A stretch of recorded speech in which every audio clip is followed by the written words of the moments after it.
Siku mpya, wakati mpya, mwezi mpya, kila kitu kina majira mapya. Kumbuka, unapoianza siku unaingia kwenye majira mapya. Hayo majira yana changamoto zake, majira yana neema zake. Nataka utambue jambo moja.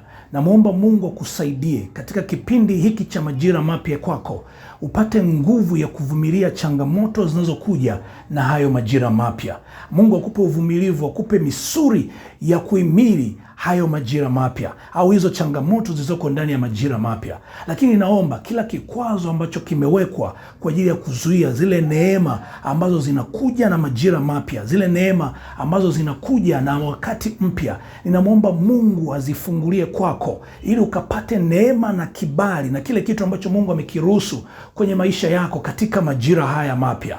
Muombe Mungu kila siku unapoamka, mshukuru Mungu kwa majira mapya. Maandiko yanasema katika Danieli 2:21 ya kwamba yeye hubadilisha majira na nyakati. Kumbuka, Mungu ndiye anabadilisha majira na nyakati, na anapobadilisha majira na nyakati yanakuja na neema zake, lakini pia yanakuja na changamoto zake. Mungu akupe kuhimili changamoto, lakini pia akupe neema ya kupokea yale mazuri yaliyoandaliwa katika majira mapya. Na kupenda na kukubali na kuombea. Barikiwa.